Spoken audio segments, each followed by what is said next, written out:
Assalamualaikum dan selamat sejahtera.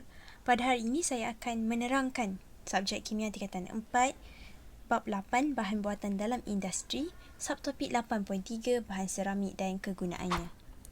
Seramik merupakan pepejal yang terdiri daripada bahan bukan organik yang terdiri daripada unsur logam dan bukan logam yang terikat bersama secara kimia. Bahan seramik terhasil daripada proses pembentukan dan pengerasan menggunakan kaedah pemanasan. Komposisi seramik terdiri daripada sebatian logam, sebatian bukan logam dan sebatian separa logam. Contoh bahan yang membentuk seramik ialah aluminium oksida, titanium karbida dan silikon karbida. Sifat asas seramik secara keseluruhannya mempunyai 6, iaitu rintangan haba tinggi,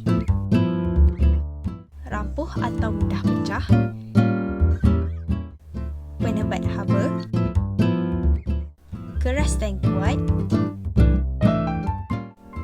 lengai secara kimia dan penebat elektrik. Seterusnya kita akan pergi kepada jenis-jenis seramik.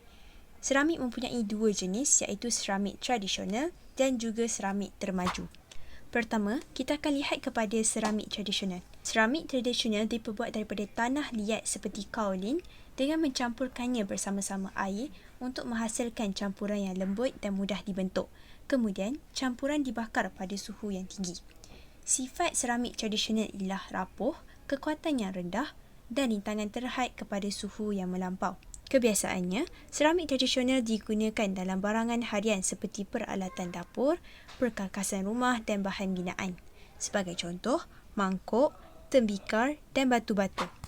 Kita beralih pula kepada seramik termaju. Seramik termaju diperbuat daripada bahan bukan organik seperti oksida, karbida dan nitrida. Sifat seramik termaju ialah seramik ini mempunyai rintangan haba dan lelasan yang tinggi, lebih lengai secara kimia dan mempunyai sifat superconductivity. Kegunaan seramik termaju ialah membuat cakera pemotong dan cakera break daripada silikon karbida. Selain itu, membuat cincin tungsten karbida. Sebagai contoh yang kita boleh lihat pada gambar ialah cakera pemotong, cakera break, cincin tungsten karbida dan juga gigi palsu iaitu enamel. Seterusnya, kita akan melihat kepada aplikasi penggunaan seramik iaitu dalam bidang perubatan. Dalam pembedahan pergantian lutut, komponen lutut tiruan yang diperbuat daripada seramik alumina banyak digunakan untuk menggantikan tulang rawan yang rosak. Hal ini kerana implan lutut seramik alumina sangat keras dan mempunyai ketahanan yang tinggi terhadap kehausan.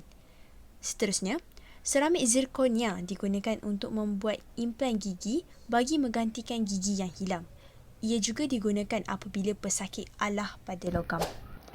Beralih pula kepada aplikasi penggunaan seramik dalam bidang penjanaan tenaga. Seramik digunakan sebagai penebat elektrik di stesen jana kuasa kerana ia mampu menahan arus elektrik tinggi dan mengelakkan litar pintas tanpa berubah bentuk atau kehilangan sifat penebatnya.